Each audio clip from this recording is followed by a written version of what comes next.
Kauna will be a good wife. She has learned well from her mother, just as Atutu learned from her mother, who now shares their igloo. Ukpik is old, a widow depending on her daughter's husband for food and shelter. But she is the authority in the igloo. Hers is the authority of experience, the wisdom of age.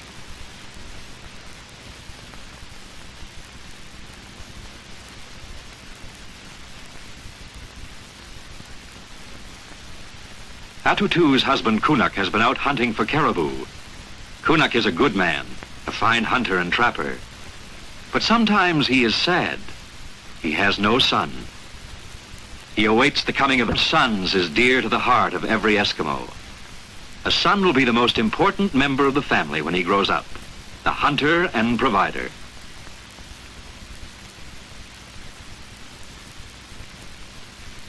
Girls are treated with kindness, but the boy in the family will always be the favorite.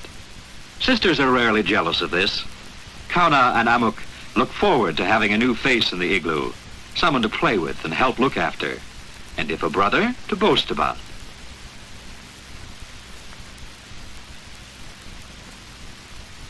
Always this has been so. In the Eskimo family, everyone has a role to play. The wife and mother, the hunter and provider, the little help through the experience of their elders.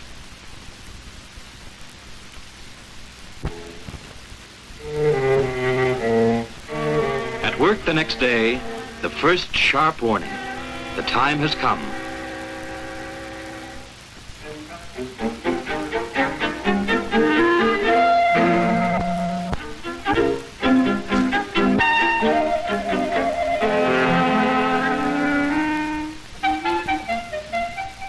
The neighbor women are ready. They have been expecting this call. They leave Amuk and Kauna, for by old custom, unmarried girls do not return to the family igloo until after the child is born.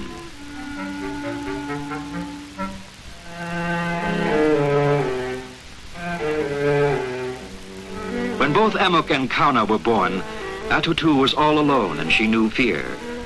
But now as she kneels on the sleeping platform and the caribou skins are wrapped around, she is not afraid. Friends are with her. One of them has brought her baby, too young to be affected by this mystery. Ukpik will look after the little fellow. The other women will do what has to be done. One puts water on to boil, for when it is over, they'll all want a cup of tea.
It is over, and all their hopes have been fulfilled. Atutu has given her husband a son.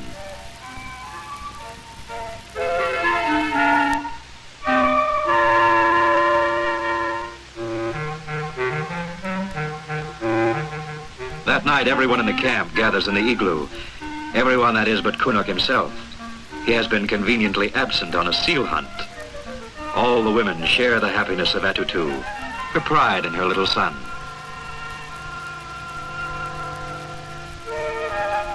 The girls giggle with excitement, happy at last that they have a baby brother. The old women gossip and boast a little about their children and their children's children.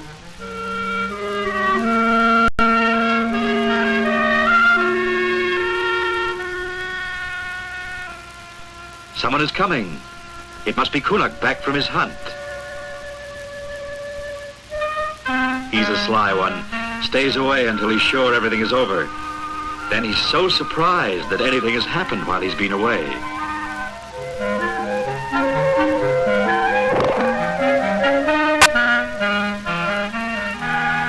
This is a proud moment. His son must have a name, and that is for grandmother to decide. Angotee will be his name, she says. Angotee was his grandfather's name, a good man whose virtues now live in this tiny body. And Kunak is no longer sad. He has a son. His son will grow. He will be a mighty hunter, the mightiest this land has ever seen.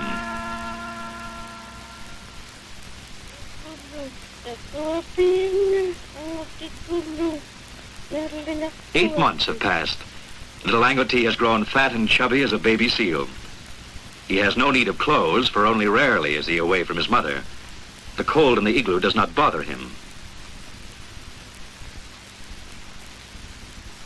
Today is a big day. His mother is going to take him on his first long trip.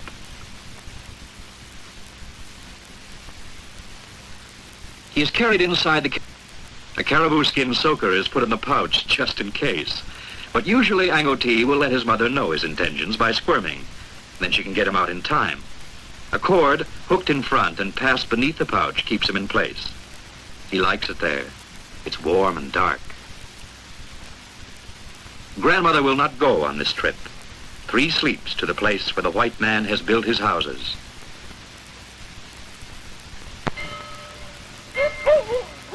On the afternoon of the 4th day, the family reached the end of their journey. The place where the mission, a great settlement this, growing year by year. Kauna and Amuk are very curious about a big new house that is being built. It is called a school where the Eskimo children can learn to read and write, just like the children in the land of the white man. A strange place for shy little girls.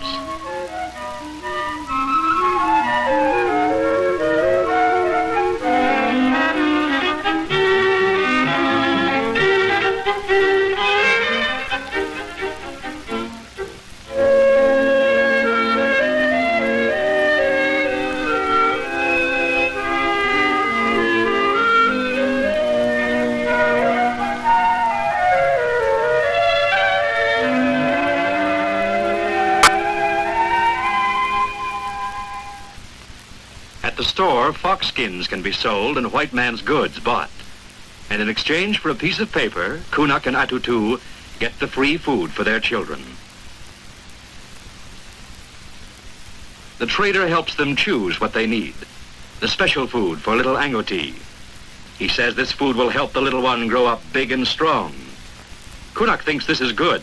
He tells the trader that he can remember a time when this was not so, and sometimes a mother would have no food for her baby.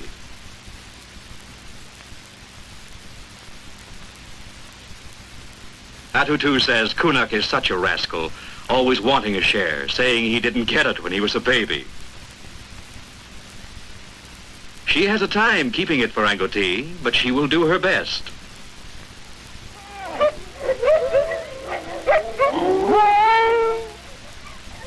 That winter, the family remains at the same camp because hunting is good and the meat caches are full.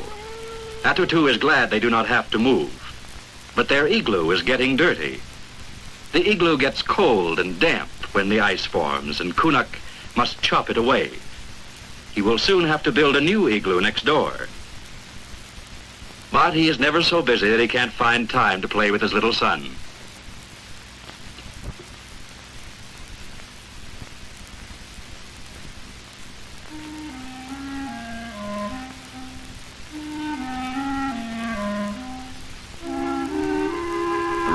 household, master of the igloo. Angotee has now passed his first birthday.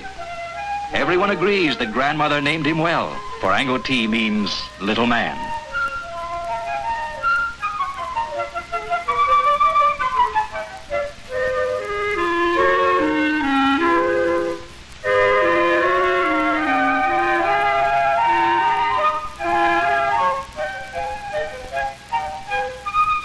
Angotee is very fond of the special food from the store.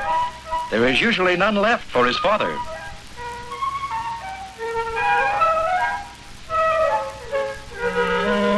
But grandmother doesn't think much of the stuff. There was none of this when she was a girl.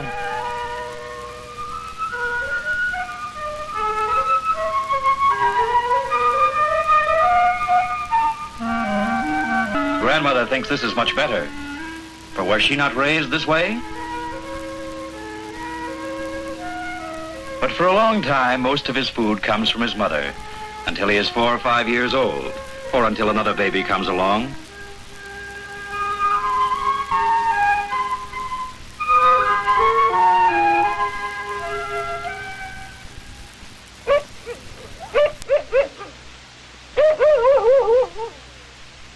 Another winter has come.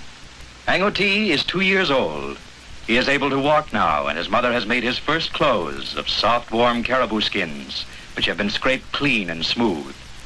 A great deal of loving care has gone into them.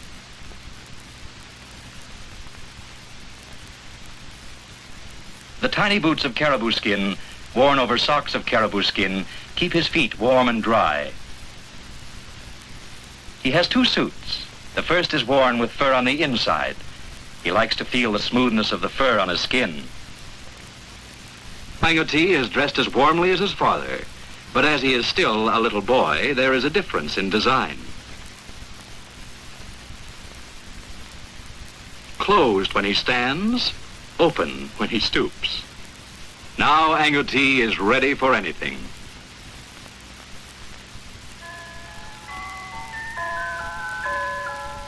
Four winters have gone by, and a 5th has come with its welcome snow.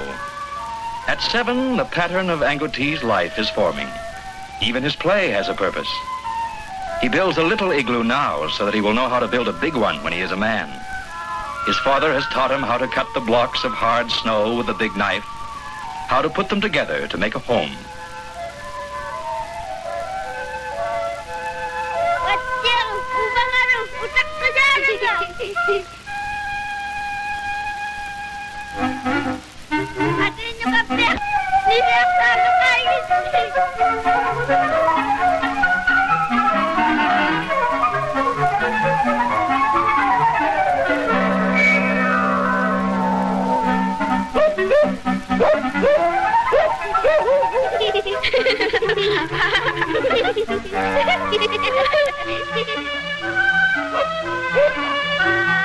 Like all boys, he longs for the day when he will have his own dog team.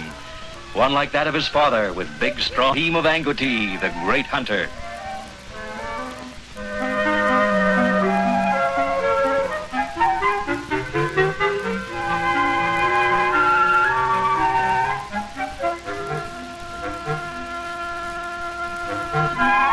With the other boys at camp, he plays dog. With old harness and trace, they take turns at pulling the small sled and imitating the dog's every action.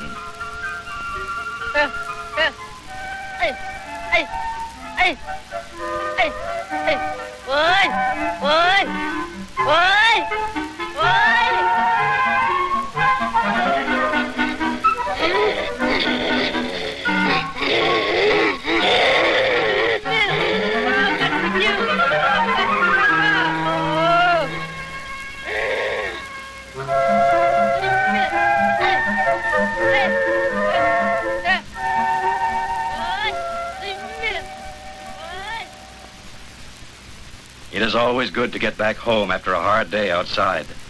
Home to the warmth and comfort of the igloo. Angotee has no regular hours for eating or sleeping. He comes and goes as he pleases. He is still the ruler of this household. He can get away with anything. Almost.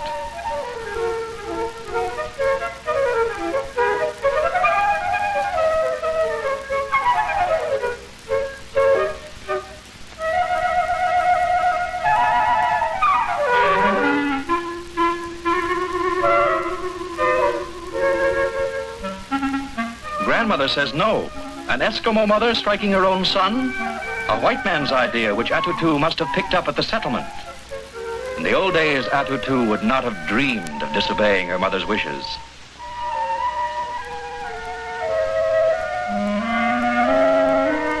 Times and customs are changing, but not little boys.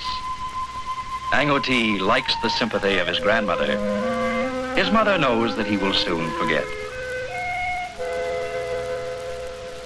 It is a good thing Angotee's future wife cannot see him crying. Her name is Shikitna. Her parents are old friends of Kunak, who spoke for her on behalf of Angotee when she was born.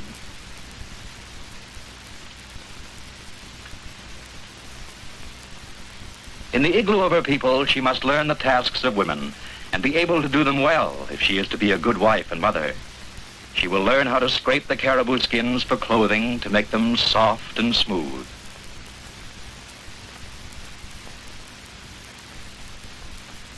She will learn to chew the seal skin to make it soft so that it can be sewn into boots and mitts. Most important of all, she will learn to sew well, for an Eskimo wife must be prepared to make all the clothes for her family.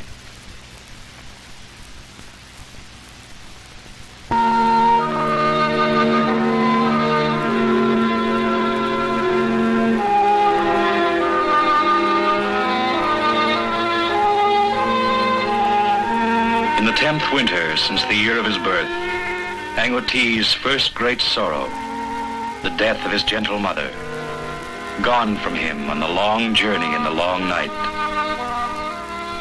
For a while he is disconsolate.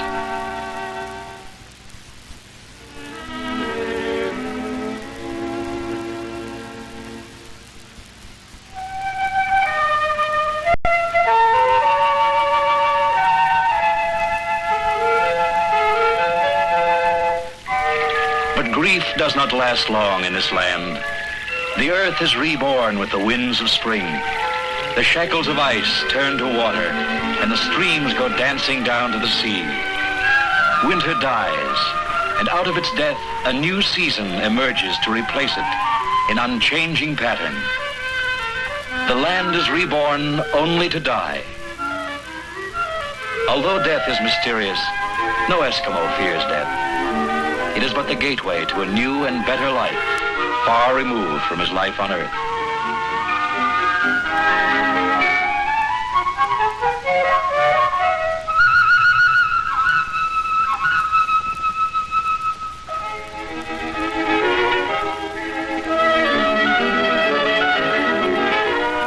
Immersed in the reality of the world around him, Angotee soon forgets.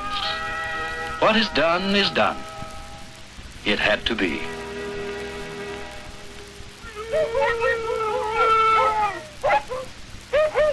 "12 winters have passed since Angotee was born. He has changed over the years.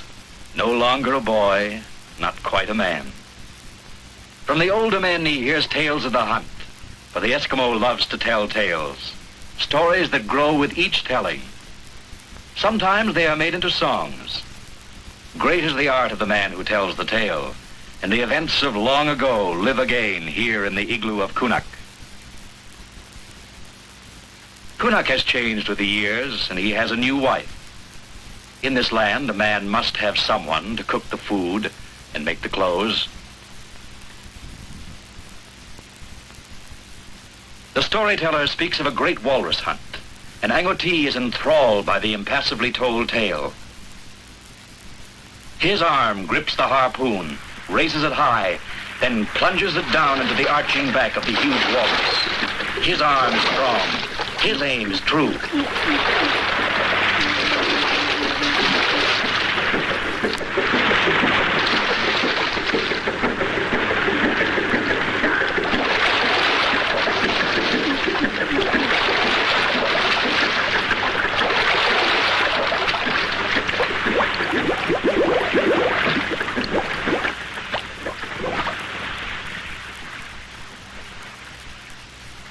The tale is done, a story of skill and courage.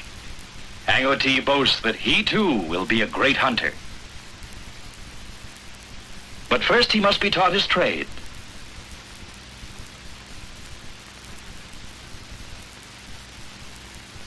On the trap line, he watches his father set a trap for the white fox. Small hollow in the snow, cover trap with snow block.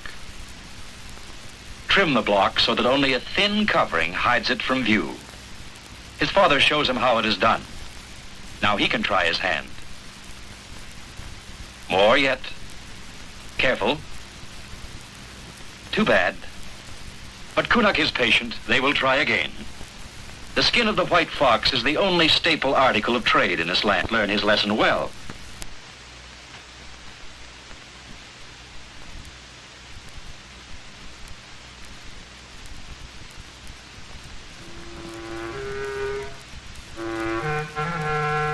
At the edge of the sea ice, Kunak takes Angotee to hunt the seal. Angotee has been hunting before, but he has yet to get a seal. It is a cold job, watching, waiting. Some days the seal will come, some days no. All you can do is watch and wait.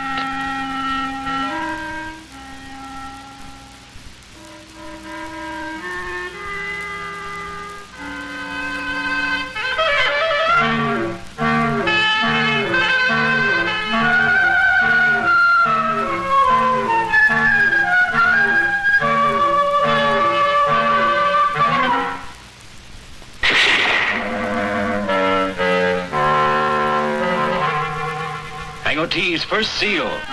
It is hard to tell who is the proudest, Kunak or his son.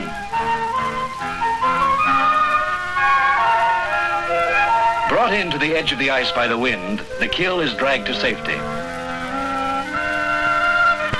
A fine one with a good skin. Today, Angotee has entered the company of men.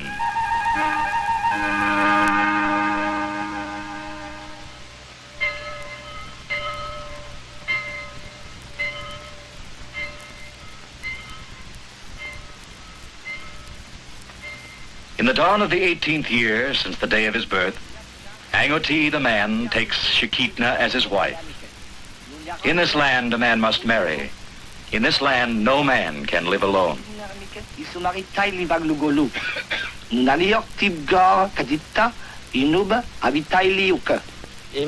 Mary Shikitna agunam na maneito, wik sari mavyuk, ok perkadigertsiartun pitkroseatun. Ego conion gobos in matrimonium, in nomine Patris, et Filii, et Spiritus Sancti. Amen.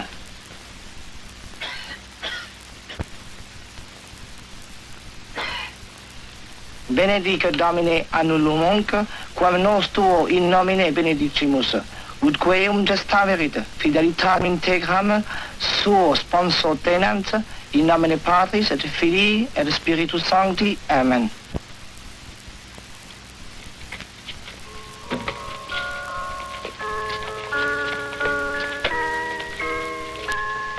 And so the girl whose future has been linked with his since the day of her birth is now the wife of Angotee. From now on, their destinies are one.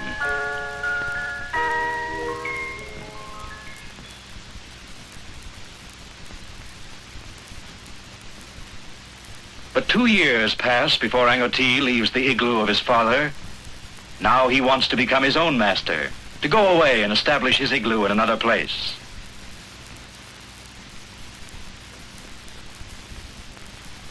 Kunak has given his consent. It is a good year, and Angotee is a good man.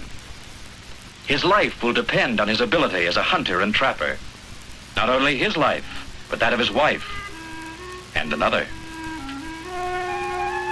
Angotee did not have to wait as long as Kunak for a son.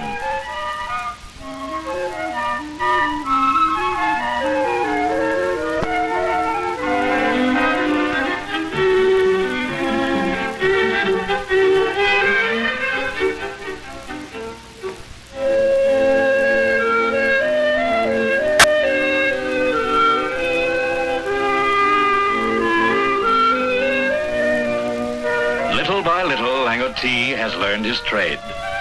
The goodwill and natural charity instilled in him by his parents will remain with him all his life.